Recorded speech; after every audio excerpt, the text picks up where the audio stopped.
말씀하신 걸 갖다가 네네. 어찌 보면 크게 봐서 하나입니다. 예, 하나인데 다른 사람보다 조금 다른 게 있다면 내 생각은 우선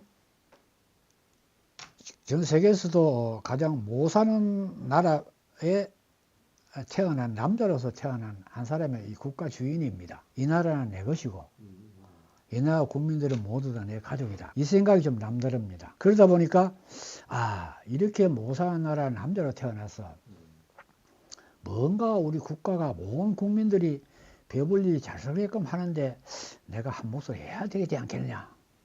그리고 책임감 같은 걸 어릴 때부터 가졌어요. 그리고 그 월곡이라는 얘기를 갖다 잠깐 여기 했죠. 예. 그 월곡이라는 게 이제 내 가치관을 재호란 이름은 우리 엄마가 지어주셨고 나는 태어나자마자 아빠가 돌아가셨어요.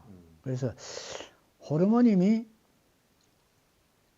딸 둘, 아들 둘을 넷을 안 굶기고 살기 위해서 5명이 사력을 다해서 유주기를 보냅니다. 태어나면 오늘 내가 내일까지 내가 살아있을까? 오늘 굶어 죽는 날이 아니겠느냐? 이런 위기를 많이 느끼면서 살아왔습니다. 다른 친구들은 일어나서 늦잠 잘 때 나는 새벽 4시, 5시쯤 일어나서 그때부터 일을 해야만 했습니다. 일하지 않으면 굶어 죽으니까 살기 위해서. 그때는 뭐 다른 가치관이 필요 없었어요. 생존에 대한 가치관. 그래서 어릴 때부터 많은 일을 해왔고. 그런데 그때 우리 엄마가 지어준 이름은 재호인데 내가 지은 이름은 내 가치관 기준을 따라서 짓다 보니까 월곡이라는 이름을 지었거든요. 월곡이라는 뜻이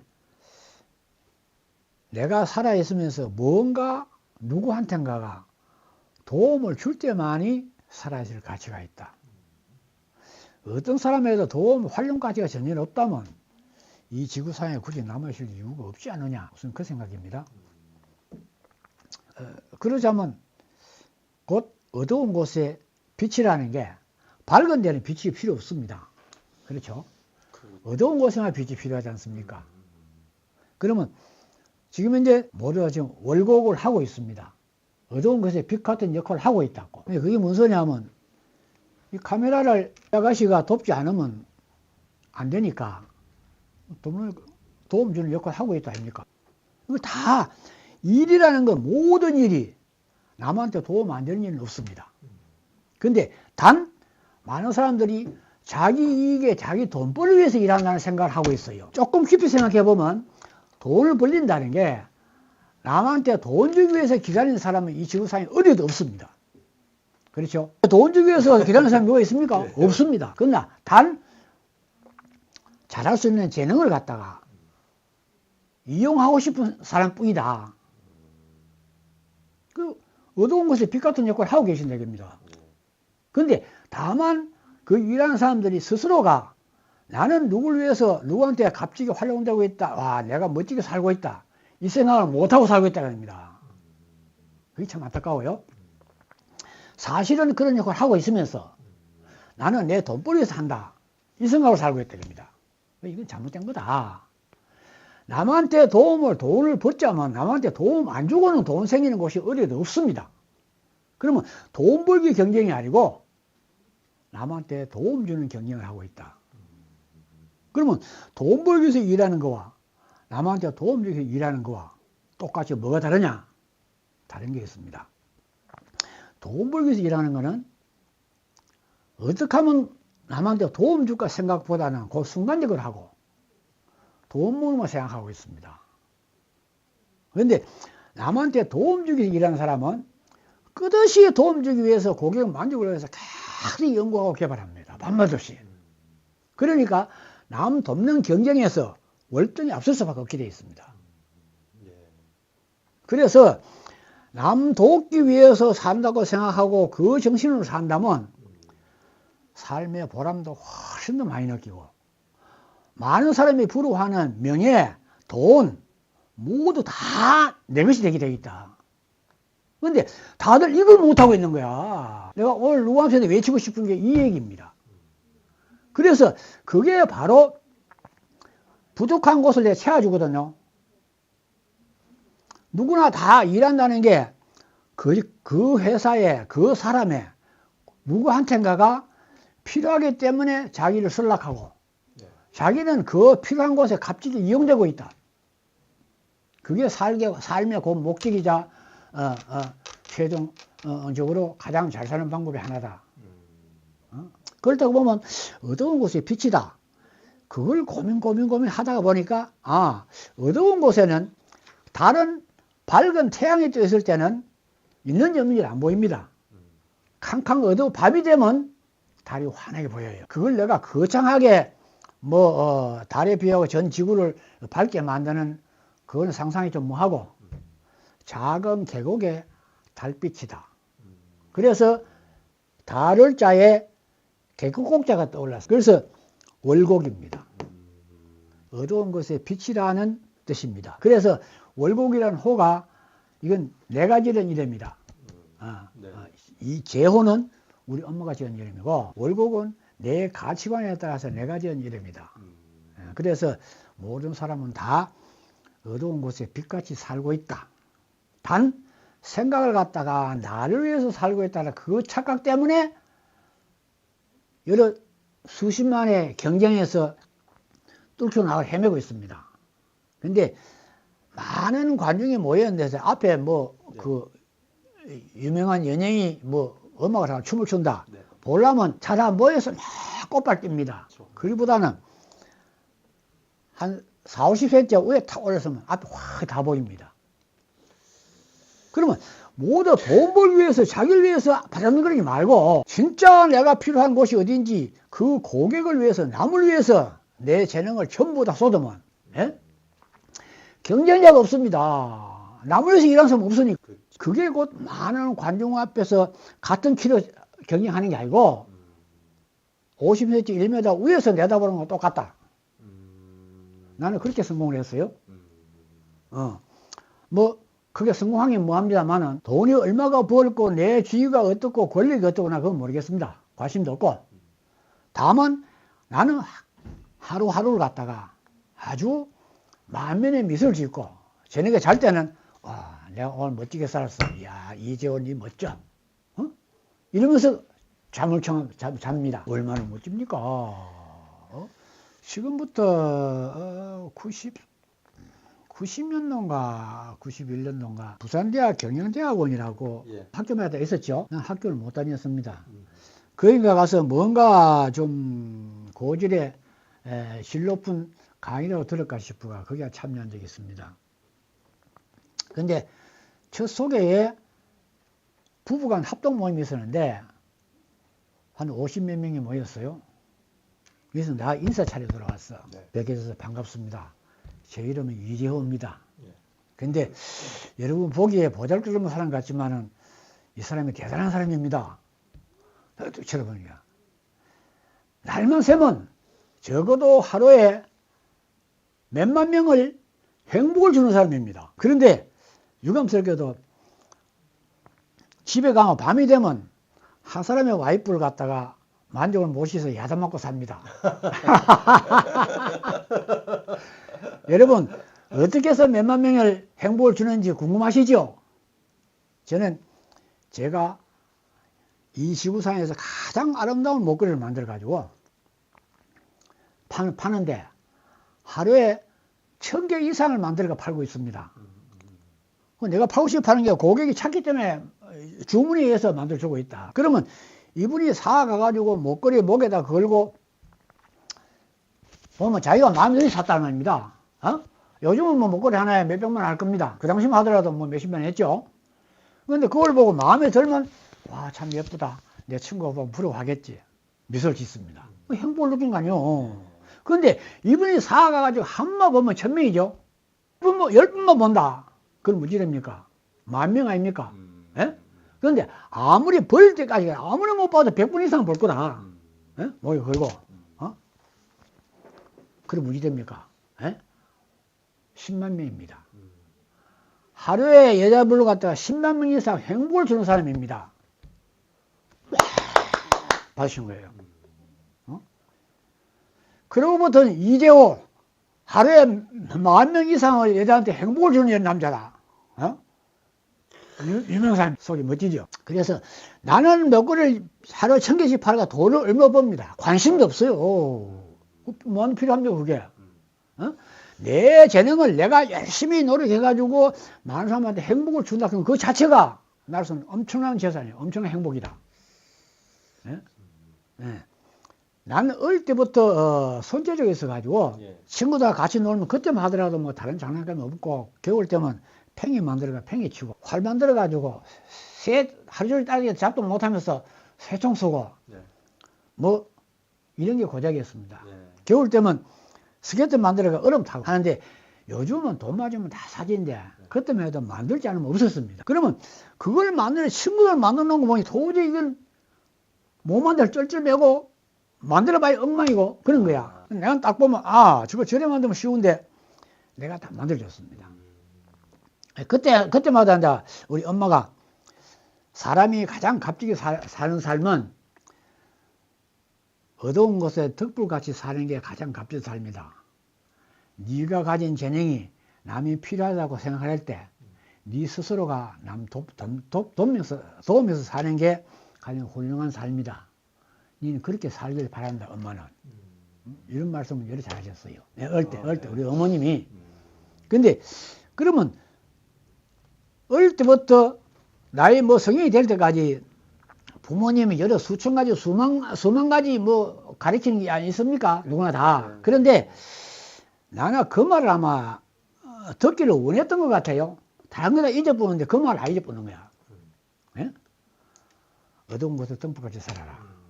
그 어두운 것이 빛이다. 다시 말해서 월공이다. 그래서 근데 나는 처음부터 이 뭐 제조업 쪽으로 한 건 아니고 백화점 점원으로 또 그 시계 수리공으로 이렇게 출발했어요. 근데 뭔가 판매 쪽보다는 뭔가 만들고 싶은 거야. 그래서 고민하다가 내가 목걸이 공예 시작할 때마다도 우리나라 목걸이 만드는 수준은 아주 형편없는 낙후되어 있는 그런 상황이었어요. 전부 손을 까나고 만들까 기계로 만든다는 게 불가능이었고. 그래서 내가 세계적으로 타업으로 가는 그런 목걸이를 만들어 가지고 온 세상 사람한테 아주 거울을 보고 미소를 짓는 그런 일을 한다면 야 이재호 인생 멋진 거 아이가? 목걸이 만들어야지. 그게 60년도 70년도 후반 됐어요. 그래서 이재호는 죽는 날까지 오직 목걸이가 필요한 고객을 위해서 살겠다. 그런 결심을 하게 돼요. 근데 제가 또 남보다 다른 게 뭐가 있냐면 한 번 마음에 결정하고 약속을 하면 그 약속을 어기지 못합니다. 집념이 굉장히 강한 편이에요. 뭘 하겠다고 생각하면 안 죽으면 해야 돼. 죽는 날까지인 거예요. 그런 좀 고집이 있었어요. 뭐 안 좋게 표현하면 고집인데 나는 훌륭한 집념이라고 생각하죠. 나 그렇게 평가하고 살아요. 남이 뭐라 하든 말든 내 스스로가. 그래서 난 내 죽는 날까지 오직 목걸이 장신구가 필요한 고객을 위해서 내 인생 전부 다 바친다. 이런 생각으로 출발했습니다. 그것도 앞에 거까지 더 설명을 더 요구하시네. 내가 제조를 했어. 난 만들기 자신 있으니까 제조를 해가지고 적어도 우리나라 같이 못 사는 나라에 태어난 남자로서 외화를 많이 보여드려가지고 우리나라 온 국민 잘 살게 해야 되겠다. 그 생각이 있어가지고 제조업적으로 여러 군데 노크를 했습니다. 근데 대표적인 게 신발 공장을 해가지고 한 3년 만에 크게 참패를 합니다.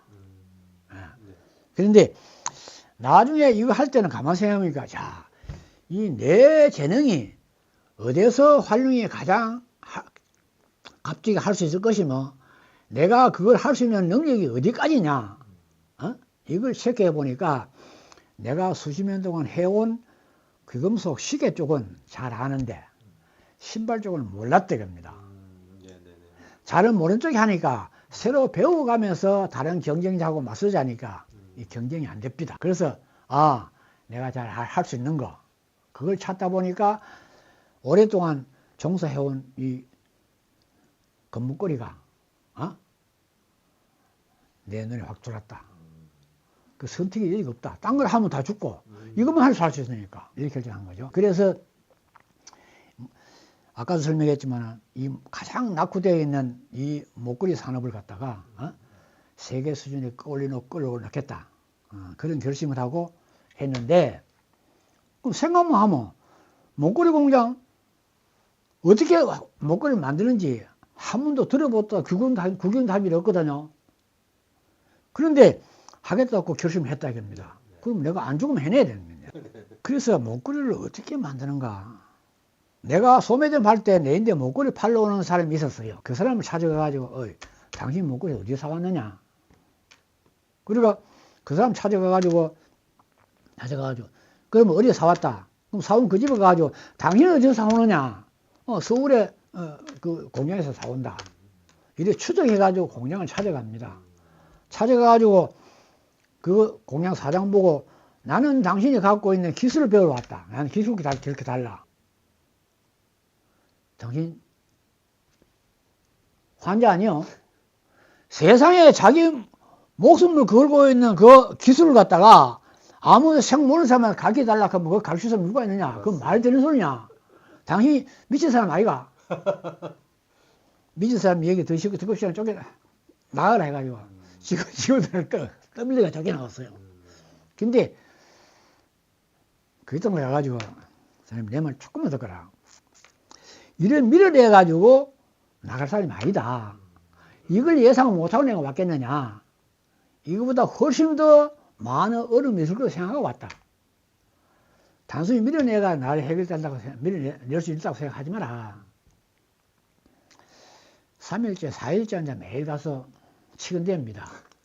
그러다가 쫓겨나왔는데 가만 보니까 이 사람이 목걸이 기계하고 직원들은 6명인가 있던데 돈이 없어가 만들고 싶은 이제 기계체인은 반지 하나 만들고 싶으면 반지는 예를 들어 10돈짜리, 1돈짜리 만들고 싶으면 2돈 정도 가지고 만들면 한 돈 나와집니다. 근데 목걸이는 적어도 한 200돈 내지 300돈이 돼야 한 모델을 시작해 볼 수 있어요. 그러니까 모델을 10가지 만든다. 그럼 3,000도이 필요하고 100가지 만들면 3만 도이 필요합니다. 많은 자본이 필요해요. 지금 골드 같은 경우는 그 여러 수백 개, 수천 대가 갖고 있죠. 그런데 당연히 보아하니 돈이 없어가지고 만들고 싶어도 못 만들고 팔고 싶어도 팔 수 있는 시장이 없어서 못 팔고 있는데 내가 그 부분 해결해 드리겠습니다. 당신이 만들고 싶은 대로 내가 금을 원대로 대주고 만들어 놓으면 팔기는 내가 팔겠습니다. 나는 그 앞에 순금 장사하면서 영남 일대에 거래처가 여러 수천 군데 있었으니까 내가 팔아드릴 테니까 단 당신이 갖고 있는 기술을 알려달라. 그러고는 내일 내가 올 테니까 가부간 결정해 주세요. 당신이 그것도 싫다면 난 가겠습니다. 그 5일 만에 갔더니만 얘기 다시 한번 해보자 그야. 내 제안을 받아주겠다. 그러니까 그 조건을 해가지고 그 이튿날 바로 금을 5kg 요즘 말하자면 5kg면 한 6억 7억 정도 되겠네요. 넣어주고 또 한 일주일 뒤에 또 5kg 더 줬어요. 10kg를 밀어줘가지고 자기 만족시고 많이 만들었죠. 만들어지면 내 거래처에 다 팔아줬어요. 그리고 한 6개월쯤 하니까 나도 어쩌면 이런 시설로 갖추고 어쩌면 될 것 같다. 이런 감이 옵니다. 그래서 그때부터 내가 필요한 기계를 갖다가 제작에 들어갔어요. 틈틈이 와가 같이 일하고 제작에 들어가가지고 1년 뒤에 내 공장을 시작합니다. 그때는 금미체이나 세금자에 금이라는 금자에 아름다운 미자 해가지고 금미천이라고 시작했었어요. 아름다운 금이다. 이런 이름을 붙여서 금미천이라 시작했습니다. 네, 앞으로 요 설명을 왜 주냐면, 가능성이 충분히 있는데도 자기가 모르니까 날 그 어떻게 만들어? 포기한다 이겁니다.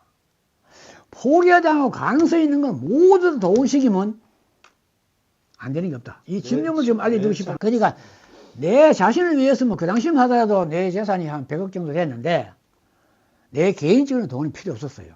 그거 다 어떻게 써? 못 쓰지. 개인적으로 실행하는 거는 요즘도 말하자면 한 20억 정도까지는 자기 행복 삶에 필요할 겁니다.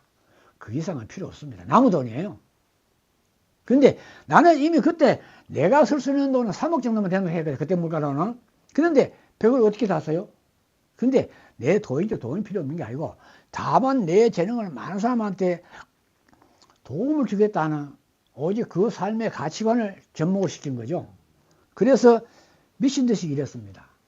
내 목적지를 위해서 수단과 방법이 아니라 내가 죽음이라도 그 죽음을 세워야 됩니다. 그래서 공장을 시작해가지고 한 2년 동안 돌려도 내가 가고자 하는 목적지까지는 너무 거리 먼 거예요. 아무리 해도 내가 금방 할 때 이태리에서 일본에서 사온 고객들이 사온 그 제품을 보고 그 비교해보면 이건 도저히 비교가 안 되는 거야. 그러면 내가 일본에 가든지 이태리 가든지 외국 가서 기술을 배워와야 이게 가능하지. 내가 만든 것들은 아주 조잡한 제품이고 일본이나 이태리에서 만든 제품은 아주 훌륭한 제품이야. 아름다운 제품이 되겠습니다. 그래서 내 능력으로서는 앞으로 10년 뒤에도 이 제품을 만들 수 없을 것 같다. 그러면 지구상에 좋은 제품이 없으면 배울 데가 없으면 모르지만 배울 수 있는 곳이 있는데도 내가 안 배우고 집에서 여기 내 혼자만 고민하는 소리는 이거는 미친 짓이다. 나 스님과 배워와야 된다. 이래가 일본으로 가가 배워온다고. 그럼 배워오려면 일본어를 배워야 되겠네 싶어가 일본어 공부를 시작했어요. 하루 종일 일하고 저녁에 밤 늦게까지 일본의 책을 들고 일본의 가정교사를 불러가지고 일본어 공부를 했습니다. 한 6개월쯤 하다 보니까 이 일본어 선생님, 아니 이 사장님 왜 그 일본을 배우려고 하느냐. 나는 일요일이라는 꿈이 있고 일본에 가서 일본 기술을 배우기 위해서는 일본에 가야 됩니다. 그냥 뭐 일본에 오래 있다가 살고 사람이니까 일본 사람들 보니까 목걸이 기계를 이태리에서 수입해가지고 그래서 만들고 있더라. 그러면 일본보다 이태리가 더 목걸이 잘 만드는 거야 했지만 아니 당연하죠. 모든 산업이 유럽에서 출발해가지고 미국으로 가고 미국에서 뭐 일본을 오고 이렇게 왔지 않았냐. 당연히 유럽이 앞서 있죠. 그래요. 그러면 가야 할 곳이 일본이 아니고 이태리겠습니다. 했더니 아마 목걸이를 배우려면 그럴 겁니다. 그런데 이태리 가는 걸 어디부터인지도 모르겠고 거기서는 이제 그 세계 지도책을 사가지고 뒤집어봤어요. 뒤집어보니까 우리나라하고 멀리 통 떨어진 우리나라 비슷하게 이 삼면에 뭐 바다를 끼고 있는 그런 나라가 있더라고. 여기다. 어떻게 갈 거냐? 깜깜합니다. 그때 하더라도 우리나라 여권 자유화가 얼마가 되었냐면 88 올림픽 7개월 전인가 여권 자유화가 되었습니다. 해외여행 그러면 87년도 5월까지는 모든 자유여행이 안 됐습니다. 여권이 안 나왔어요.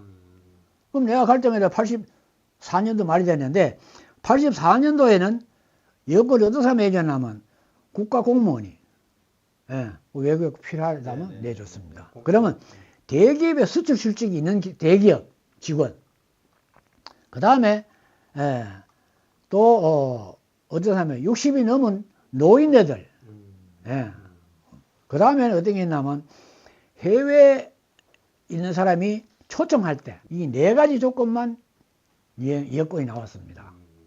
나는 이태리 빨리 가가지고 기술 배워와야 되는데 4가지 조건이 내하고는 근처도 안 가요. 그럼 포기해야 되죠. 갈 수 없는데. 근데 이 사람은 참 못 배우고 무식해가지고 그때 막 요령이라도 있었으면 다른 사람은 다 해외, 아니, 뭐야, 대기업 직원으로 위장 취업을 하고 쉽게 내는 방법이 있어야 되는데, 내 머리에서 그게 안 돌아갔어요. 어떻게 하면 되냐. 밤낮이 고민하다가 가기는 가야 되는데, 어떻게 하면 되느냐. 그 고민하다가, 가만히 생각하니까, 아하, 해외에 있는 사람이나 이태리에 있는 사람은 주소를 구해가지고 그 사람들한테 내가 내 꿈을 하소연하면, 편지를 보내면 이 사람이 초청해 줄 수 있었겠다. 이 생각이 떠오르는 거예요. 내가 할 수 있는 게. 네. 내 나이를 60 넘게 만들 수도 있고, 그 다음에 40도 초반인데 만들 수도 없고, 그러면 내가 대기업 직원도 아니고, 공무원도 아니고, 불가능인 거야. 네네. 티끌만한 희망을 걸 수 있다면, 이태리에 있는 사람을 주소를 구해가지고 그 사람한테 편지를 보내가 그 사람이 날 초청하게 만들어야 되겠다. 이 생각이 떠올랐어요. 근데 이거를 편지를 만리장성을 써가지고 주소를 먼저 구해야 되는데, 근데 그 편지를 보내려면 주소가 있어야 되는데, 어디도 나는 외국에 비행기를 한번 못 타봤고, 외국에 한번 물론 가본 역사도 가본 사람이 얘기 대도 못 들었고, 그랬는데 주소가 있을 수 있습니까? 주소를 구하기 위해서 가만 고민하고 생각하니까, 외국 서적에 보면 외국 주소가 있을 것 같다. 그래서 외국 서적에 그 주소를 찾기 위해서 부산에 살고 있을 때인데, 부산 그 동네에 살고 있을 때인데, 저 광복동 뒷골목 가면 작은 헌 책방이 두 군데 있었어요. 네. 그 헌 책을 갖다가 하루 종일 이제 주소 있는 거 봅니다. 영어도 잘 모르면서 영어 몰라도 주소 나는 따로 밑에 적혀 있는 게 그걸 주소를 보거든요.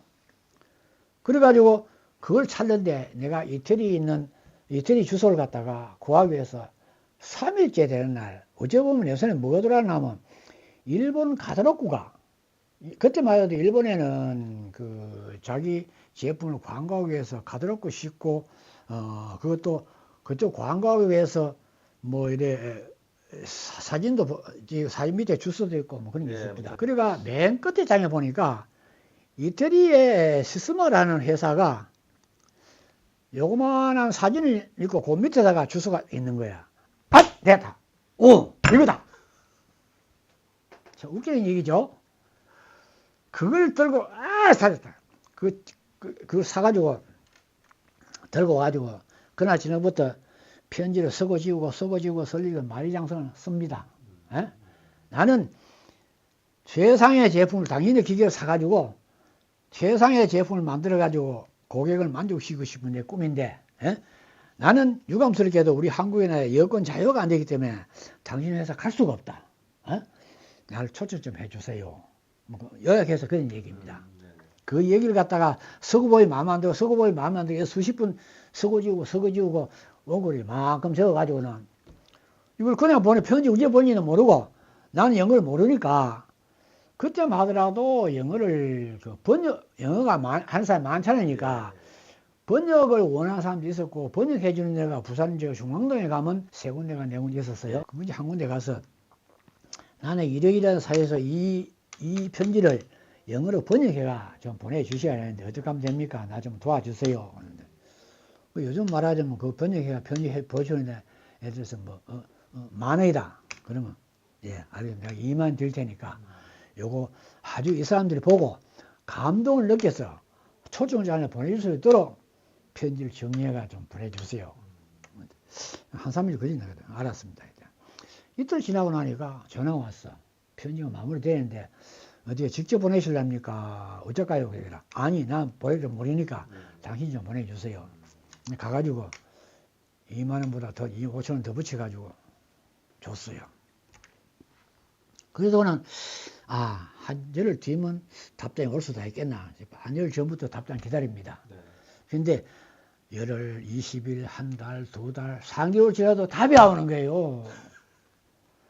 나는 한 시간이 초조하게 기다리는데, 그런데 한 4개월쯤 되니까 편지가 왔어. 답이 왔어. 와, 이제 내 꿈이 이루어진다. 이제 내가 내 꿈을 이룰 수 있다.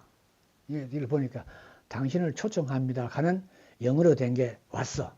근데 나 답을 영어로 해서 나 모르니까 영어 하는 사람한테 읽어봐도 했지만 당신은 초청합니다 하는 내용이 되거라. 와, 그렇게 됐다. 이제 나는 이태리 갈 수 있다.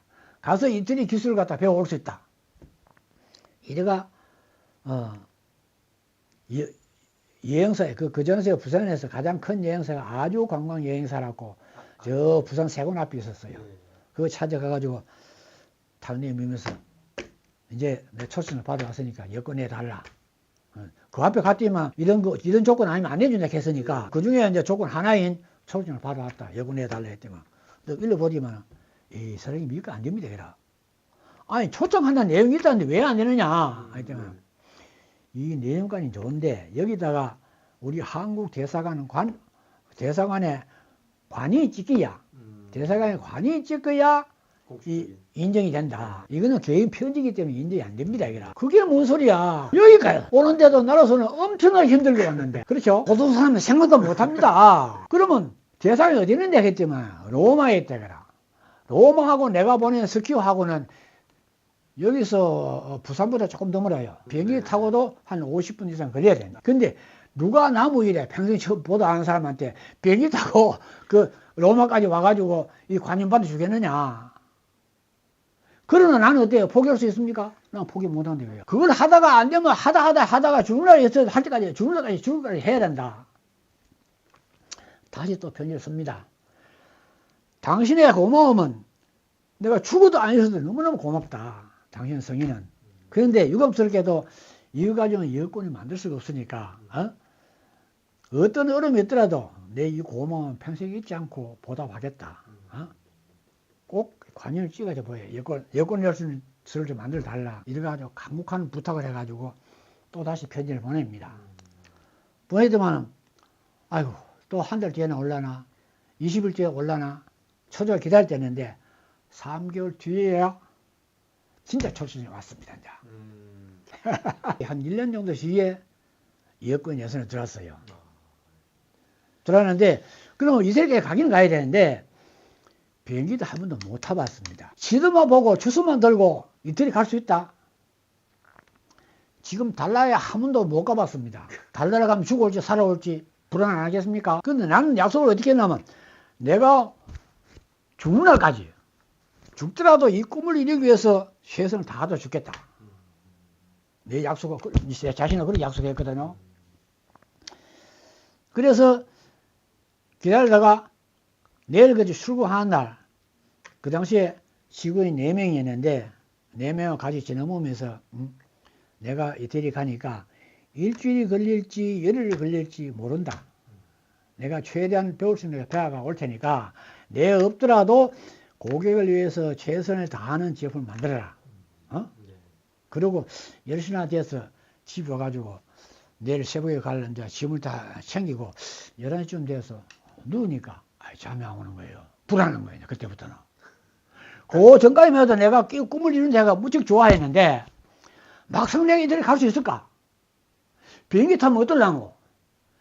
비행기 타고 가는 것도 바로 요즘 직항로가 있었는데 그때마다 빨리 가려니까 여기서 부산에 김해에서 김포로 와가지고 김포에서 도쿄로 갔다가 도쿄에서 어디 갔냐면 태국 방콕으로 갔다가 방콕에서 사우디 제다로 갔다가 사우디 제다에서 스위스 찌리로 갔다가 스위스 찌리에서 미라노를 들어간 거예요. 머리 7번이 다 비행기를 바깥에 타야 됩니다. 내가 과연 비행기를 타고 갈 수 있을라나? 국제적으로 미해가 안 될라나? 그런 불안감이 몰려오는 거예요. 내가 이대로 가가지고 잘못되면 안 되겠다 싶어가 옆에는 마누라 집사람이 아예 내일 새벽까지 가야 될 분이 왜 안 주무시느냐? 빨리 주무셔야죠. 그런데 내가 잠이 안 온다. 당연히 앉아봐라. 그때 유언을 합니다. 유언을 해. 만일 내가 모으거들라. 모으면 부동산은 어디 있고 은행에 예금은 뭐 있고 금은 어떻게 돼 있고 그런데 그때 재산으로 3억만 남겨두고 3억은 당신하고 먹고 살고 애들 교육시키기 필요할 거다. 요것만 내고 나머지는 공장의 고객을 위해서 다 팔아주라. 직원들한테 다 팔아주라 이겁니다. 그리고 유언을 합니다. 그리고 애들 큰 놈은 성격이 어떡하고 둘째 놈, 셋째 놈, 넷째 놈, 이사람 같은 요놈이 넷째 아들내미인데 내 놈을 어떻게 키워다오. 그때 우리 집사람은 그때만 하더라도 31살인가 2살인가 안 됐는데 네.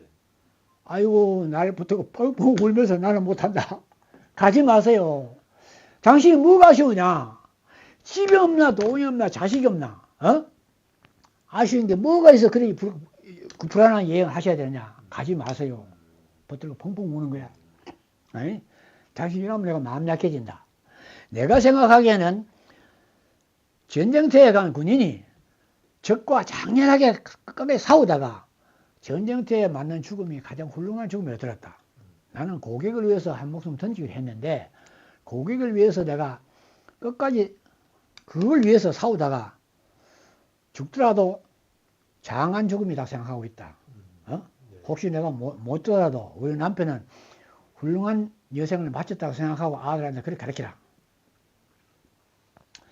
그러다 보니 잠을 잘 수 있겠습니까? 밤새도록 부부가 울다가 몰다가 한숨도 못 자고 뜬눈을 세우고 아주 몇 시쯤 돼가지고 도저히 못 있겠는 게 집에. 그 김해공항을 나와가지고 2시간 3시간 기다려가지고 타고 이제 김포공항에서 일본 도쿄 가는 비행기 국제선을 탁 타는데 타고 가만 생각하니까는 어쩌면 갈 수 있을 것 같다. 은근히 자신감이 생기더라고. 그래서 유언하고 이태리 가가지고 한 달 동안을 갔다가 밤낮이 보고 듣고 공부를 합니다. 그 기본 시설은 다 계약하고. 그 오면서 일본에 꼭 가고 싶어가지고 일본을 무턱대고 내려가지고 일본은 귀금속 시장 가장 번화가에 날 데려다 달라. 이래가 가가지고 일본의 귀금속 시장 다 둘러보고 5일 뒤에 비행기를 다시 한국 동으로 비행기를 타고 무사히 한국에 도착했습니다. 집념과 뜻을 포기하지 않으면 다 이루어진다. 아직 젊으니까 꿈이 뭔지 목표를 정하고 그 꿈을 위해서 포기하지 않고 끝까지 도전하면 다 열린다. 그 문은 열리게 돼 있다. 그 꿈을 포기하지 마라. 내가 한 1년, 한 2년 가까이 갔다가 집에서 아무리 만들고 해도 내가 원하는 제품이 안 나오는데 그 사람들은 너무 쉽게 만드는 거예요.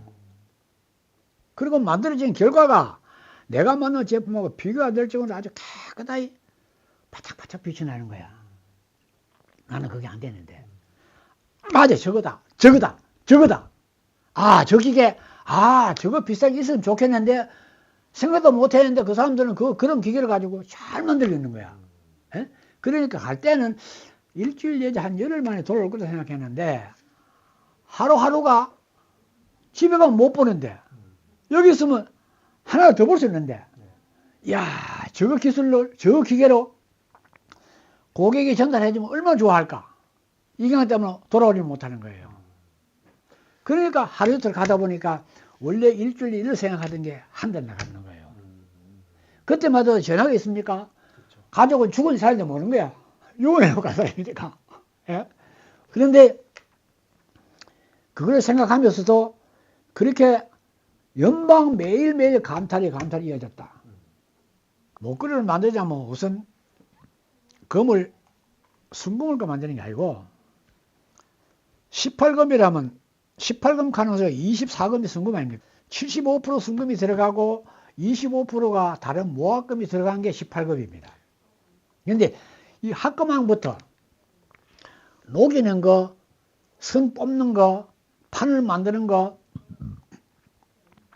또 목걸이를 만들자면 3가지 공법이 필요한데요. 선을 만들어가 고리를 엮어 넣는 거, 또 정밀 주조해서 엮어 가는 거, 또 하나는 금판을 얇게 만들어 가지고 이걸 금형을 따가지고 엮어 나가는 거, 이런 3가지 공법을 만듭니다. 이거 하나가 전부 다 그게 필요한 고도로 정밀한 기계가 필요하고 그 기계를 갖다가 잘 다뤄내야만 훌륭한 제품이 나오는 거예요. 왜 전혀 그런 걸 보고 듣도 못한 사람들이 생각만 하고 쭈물 만드는 게 제품이 그게 옳은 제품이 될 수가 없죠. 그래서 거기서 이제 하루하루가 그야말로 천금 같은 시간을 보내고 돌아왔죠. 네. 시스템, 그렇죠. 기술, 예. 거기까지도 네. 굉장히 중요를 했는데 네. 한 가지 더 있습니다. 네, 네. 그걸 기기를 도입해가지고 기기가 한 100여 대 정도 수입했는데 지금은 우리 리골드에 기기가 한 300, 400, 한 500대 정도 있을 거예요. 100대 정도를 갖다가 한번 만져보도 아는 기술자들한테 그걸 가동시키기가 쉽지 않았어요. 기계 하나가 부품이 여러 수백 개가 이루어진 부품들인데 간단히 하면서 운전 배우는 것도 뭐 교육 받아야 되듯이 이 기계를 조작하는 게 상당히 어렵습니다. 2년 반에 3년 정도 되니까 내가 수입한 기계가 정상적으로 돌아가고 내가 원하던 그 품질의 90% 이상 접근된 제품이 나오기 시작하는 거예요. 이걸 빨리 많이 만들어 가지고 많은 고객들한테 전달해 줘야 되는데 내 혼자는 영남 일대 거래처밖에 없었고 그러면 전국을 보았을 때 내가 차지하는 건 고작 해봐야 1, 20%밖에 거래가 할 데 없는 거예요. 전국 소비자한테 다 고객들 전해줘야 되는데 내 혼자 힘으로는 부족한 거예요. 고민 끝에 맞다. 서울의 큰 업체들로 이 기술을 전수해가지고 가르친다면 이 사람들이 내 대신 고객을 다 만족시켜주면 곧 내가 원하는 꿈이 이루어진다. 내가 배워온 기술과 시설을 갖다가 그 사람들한테 알려주는 공개를 그분들을 교육시키는 거야. 이제. 교육시키가 그분들은 돈 벌기 위해서 하겠지만은 돈 벌기 하든 남을 봉사하기 위해서 하든 간에 지금 현재 제품보다 월등히 질이 높은 제품을 만들어가 고객한테 전달한다면 내 꿈이 이루어지는 거예요. 예? 나는 돈 버는 게 목적이 아니고 많은 사람한테 만족 주는 게 목적이니까 그래서 내 기술을 공개를 하려고 하니까 직원들이 벌떡같이 연락을 하면 안 된다. 하면 우리는 문 닫습니다. 나는 직장을 잃기 싫습니다. 이거 기술 공개하면 안 된다. 사장님이 어떻게 해서 이어진 이 기술인데 이걸 공개하냐 말씀입니까? 아니, 그 사람들은 당신 직장을 내가 지킨다. 그 사람들은 내 경쟁자가 아니야. 그 사람들은 100%가 다 돈을 벌기 위해서 일하고 나는 고객을 만족해서 일하는데 그 사람들이 내가 기술이나 고객 만족 기술을 앞설 수 있느냐? 앞설 수 없어. 내 경쟁 못 돼. 그러나 나는 돈 버는 게 목적이 아니고 좀 더 많은 고객들한테 하루빨리 질 높은 제품을 지에서 만족시키는 게 목적인데 내 꿈을 위해서 나는 공개를 해야 된다. 하지 마라 이 일 갖다 몇 개월 동안 했어요. 그래서 결국은 내 고집에다 밀어붙이거든. 그래서 서울에 있는 경영업체들을 갖다가 사장을 갖다 한 30여 개 업체를 갖다가 불러들여가지고 시설 다 보여주고 하나하나 설명 다 해주고 앞으로 질 높은 제품을 만들기 위해서는 이런 시설과 이런 기술이 절대적으로 필요합니다. 여러분도 빨리 이 기술을 도입해가지고 좋은 제품 만들어 보세요. 깜짝 놀라는 거야.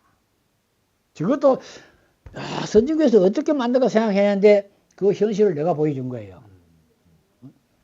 그래서 이 사람들이 보고 가서 내 혼자 돈 다 버는 갖다가 내가 버려야 생각했겠죠. 그래 그 중에 30여 개 업체 중에 한 10여 개 업체가 아주 발벗고 나서 가지고 이태리에 있는 기계를 수입해 왔어요. 수입해 가지고 만들기 시작했는데 한 1년 뒤쯤 되니까 수입을 해가지고 가동을 시키면 기계가 안 돌아가거든요. 그러니까 기계가 수입을 했는데 기계가 안 돌아가서 못 만들겠다. 좀 도와달라. 어떻게 도와줄까 했더만 기술자를 보낼 테니까 가르쳐달라 그래. 그럼 보내라. 기술자 불러가지고 내가 호텔비 줘가면서 반미기 가면서 일주일씩 여럿씩 가르치가 내가 보냅니다. 이거는 돈을 목적으로 한다면 이 지구상에 있을 수 없는 일입니다. 그러니까 그게 배워온 사람들이 내인데 배워간 사람이 한 2년 정도 지나니까 나 비싼 제품을 갖다가 엄청나게 생산해가 전국적으로 다 판매하는 거예요. 그럼 내가 입장에서는 나는 고객 만족이 목적인데 내가 만든 누가 만들겠다는 고객 만족을 내 대신 시켜주는 거 아닙니까? 얼마나 고마워요. 나는 고맙죠. 이런 엉뚱한 생각을 하면서 여기까지 왔습니다. 그렇죠. 그런데 이제 내 돈 벌기 위해서 나를 위해서 산다면 이게 불가능합니다. 그런데 내 재능으로 남을 돕는 데 활용되겠다. 그러면 아까 얘기했다시피 내가 만들어진 제품은 10,000명을 만족시키는데 네. 내 기술을 선진기술을 도입해가지고 내 가치관으로 많은 사람을 가졌다면 하루 10,000명이고 수십만 명이 행복을 전하고 있었죠. 나는 그렇게 상상하는 거예요. 그 자체가 부자인 거야. 뭐 여러 수천억, 수십조 그것보다 더 부자인 거야 나는. 예? 리골드가 내 가치관을 그대로 전수시킨 내 셋째 딸내미가 맡아가고 있는데 결국은 딴 거 하는 것에서 주로 90% 이상이 선을 이용해서 목걸이 줄을 만드는 회사예요. 근데 아까 그 경쟁자들은 한 80년도 한 10몇 년 동안을 내 뒤를 잘 따라왔어요. 근데 2000년 전후 돼가지고 거의 문 닫았습니다. 돈 벌기 위해서는 돈 벌기가 별로 잘 안 되니까 다 문 닫고 그만뒀어요. 근데 내 예상대로 리골드는 아직까지 건전합니다. 고객이 한 사람이라도 이용하는 사람이 있으니까 고객을 위한 회사니까 문 닫을 수가 없죠. 그래서 아직까지도 우리 국내에서는 금속 업체에서는 가장 크게 인정할 거예요. 그 목걸이 줄을 만드는 공장이다. 그런데 이 목걸이 줄을 그냥 만드는 게 아니고 고객의 고객의 행복이 곧 그 대표의 행복이다. 그 생각으로 운영하고 있는 공장이다. 뭐 한마디로 설명하자면 그렇게 했으면 하겠네. 나 같은 경우는 지금부터 7년쯤 됐겠네. 조금 전에 들다 보는 여기 막내 아들 놈인데 이 재단 이사장이지. 근데 이놈한테 조국 지구의 누나한테 회사 2개를 다 물려주고 내 개인적으로서 내가 쓰기에 좀 많은 거예요. 그래서 이 재단을 만들어 가지고 이게 내가 갖고 있는 재산은 모두 다 고객이 나를 믿고 맡겨놓은 재산인데 고객한테 돌려주기 위해서 있는 거면 다 털어가지고 이걸 200억을 17년 전에 그만둔에 5만 3천 날 때 팔아가지고 그런데 그만둔에 지금 뭐 40만 50만 하니까 그때 평가를 한다면 5배 올라도 이게 천억 재단이고 10배 한다 그러면 이게 2천억 재단입니다. 근데 실제 일한 거는 2천억보다도 훨씬 더 많은 일을 했습니다. 그래서 고객한테 돌려주기 위해서 이걸 다 물려주고 내가 이사장을 6년 전에 그만두고 내 잘 아는 사람은 전혀 남한테 이사장을 물려줬다가 그분이 그만두면서 금년 초인가 아무래도 재단 이사장은 아들한테 물려주는 게 내 가치관을 가장 잘 알 거니까 그게 옳을 것 같다. 그쪽으로 생각해 봐 주세요. 요 앞에 이사장이 그렇게 하는 거야. 그래서 고맙다. 수고했다. 보내고 그 이사장을 갖다가 아들 보고 네가 이사장을 맡을 수 있겠나 했지만 뭐 아버지 뜻을 받아 해보겠다. 그래서 지금 이사장을 지난 3월인가 아들이 맡아가 있습니다. 맡았는데 이 공인법인은 뭐 100% 정부 거죠. 개인은 손 못 대는 거죠. 그게 예수도 얘기했는데 이 재단도 그렇습니다. 내가 쓰기에는 좀 많은 재산 이걸 값지게 고객한테 돌리기 위해서 이걸 만든 이 재단은 연간 한 5억 정도가 임대비가 나옵니다. 그 200억을 산 건물에서. 그때 연합더라면 뭐 아무 일도 못했겠죠. 근데 건물로 좀 사가지고 건물에서는 임대비가 5억 정도 나오는데 그 임대비를 가지고 우리 귀금속 산업 전체에 우리 홈페이지 들어가지고 작년 한 해 동안 우리 목걸이 줄이 우리 소비자들이 몇 개나 사갖고 판 거는 몇 개나 팔았고 다이아몬드를 3분짜리를 몇 개나 사갖고 몇 개나 팔았는지 우리 소비자들이 갖고 있는 금이 전부 얼마인지 소비자가 갖고 있는 다이아몬드가 전부 얼마나 있는지 이거 검색하면 한명이 착 다 나옵니다. 이렇게 완벽하게 우리 업계의 자료를 갖다 다 준비되어 있는 곳은 우리 월국이 유일합니다. 그래서 이 자료를 갖다가 정부에서 학계에서 우리 주얼리 업계에서 다 아주 값지게 활용되고 있고 이러기 때문에 우리 주얼리 산업이 한눈에 지금 어느 정도다 하는 규모를 갖다 금액이나 모든 걸 학술적으로 다 입증이 되니까 불합리한 법도 바꾸고 법도 바꾸고 우리 산업의 정책을 세우는데도 큰 주춧돌이 되고 여러 가지 역할을 하고 있고 또 1년에 한 4억 정도가 장학금을 나가는데 장학금이 우리 주얼리 학과에 요즘은 뭐 한 5, 600명, 1000여 명 되는 거 모르겠다. 얼마 몇 년, 한 10년 전만 하더라도 한 3, 4천 명씩 배출됐는데 그 중에서 가장 우수한 학생들을 선발해가지고 한 20명, 30명을 선발합니다. 이 사람들을 갖다가 우리 주얼리 브랜드를 만들어가지고 고객 만족시키겠는 그런 체계적인 교육을 시키고 있어요. 그 교육을 무료로 30명을 선발해가지고 연간 한 3억 몇 천만 원씩 그게 투자해서 교육시키고 있어요. 거기서 배출된 졸업생들이 지금 한 200 몇십 명, 한 300명 가게 될 거예요. 그런데 이 학생들이 우리 새로운 이제 주얼리 시장을 이끌어가는 선두 역할을 하고 있습니다.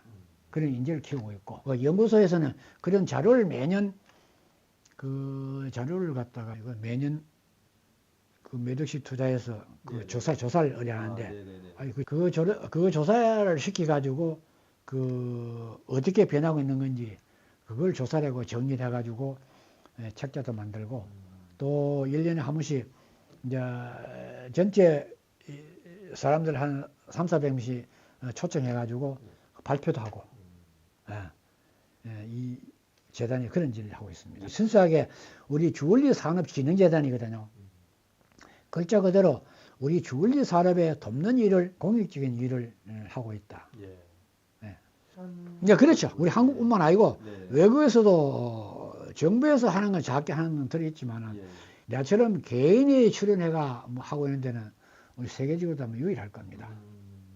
그러니까 이제 이것다가 내 삶 가치관이 내 자신을 위해서 내 돈벌을 위해서 생각한다면 이런 일이 있을 수 없습니다. 그런데 모든 사람은 다 자기 행복 추구입니다. 그런데 나는 행복을 갖다가 남을 돕고 남한테는 남이 미소를 짓는 그걸 보고 그 속에서 내 행복을 찾는 거예요. 행복을 찾는 방법이 좀 달라요. 그렇기 때문에 나도 남을 도우면서 행복을 찾는 그런 가치관이기 때문에 그 남 돕는 일이 좀 남들은 그러면 역사적으로 되돌아볼 수밖에 없는데 우리나라가 지금 한 50년 전만 하더라도 모든 국민이 다 배불리 밥 먹는 게 소원일 정도로 가난했습니다. 그런데 뭐 건반지, 건목걸이 하나 사치죠. 필요 없었습니다. 그게 배부른데 먹고 사는 게 왜 필요한데? 사치품입니다. 그런데 인간이나 모든 동물 다 남한테 잘 보고 싶은 욕구가 있습니다. 배고프면 먹고 싶은 욕구가 있듯이 옷이라도 좀 이쁘고 남한테 좀 잘 보고 싶으면 이런 욕구가 있거든요. 이런 욕구가 있는 한은 이런 장신구가 절대적으로 필요합니다. 전 세계적으로도 수천 년 전도 이런 장신구가 없었던 건 아니에요. 부유층이나 특수층이나 사용했거나 서민들까지 모두 다 즐기는 시대는 그렇게 오래 안 됐죠.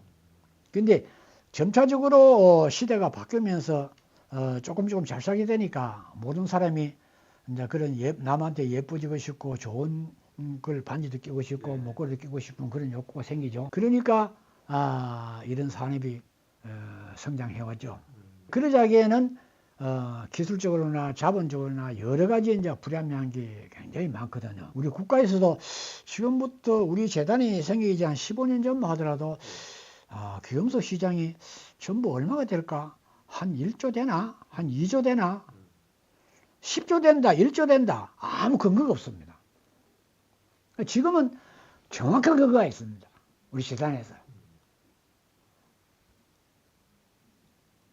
1년에도 여러 수십 차례 계속 그 데이터를 조사를 해가지고 정리를 해 나가니까. 그래서 시장 규모가 얼마다는 걸 알게 되어 있고, 우리 산업이 또 국가적으로도 꼭 필요한 산업이다 하는 이제는 정치계에서도 또 정부에서도 예. 학계에서도 예. 모두 다 인정하게 만들었어요. 그래서 이재호 작은 뜻이 국가적으로 크게 값지게 활용되고 있다. 그러니까 처음에는 지금부터 한 5, 60년 전만 하더라도 금방이 전국적으로 한두 군데 있을까 막 할 정도로 희귀했습니다. 되게 다 전국적으로 전부 다 해봐야 한 100개 미만이었지 않았겠느냐. 예. 은빵이 있었습니다. 서민들이 시집 가면 은비녀 끼고 또 은가락지 한 대 끼고 이것도 부여식만 가능했습니다. 서민들은 그것도 못했고 네. 그 은빵이 있었는데 전체적으로 생활이 좋아지면서 금방이 하나 둘 하나 늘기 시작했는데 우리나라 경제가 60년대부터 70년대까지가 아주 고도성장합니다. 70년대 들어와서부터 전국에 금방이 우후죽순적으로 많이 생겼습니다. 그러면 70년대, 80년대 한 20년 동안 전국에서 80년대에는 전국에 금방이 한 4, 5천 군데 있었습니다. 지금 현재도 10,000 군데 조금 넘을 겁니다. 근데 그 많이 생겼는데, 근데 이거 다 체계적으로 무슨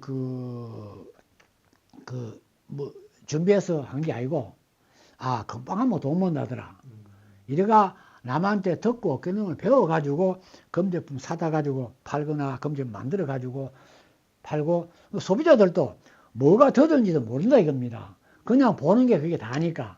요즘 젊은이들은 전부 인터넷으로 전 세계 걸 다 보지만은 그때마다 적부 시장에 가서 제품을 봐야만 알 수 있었습니다.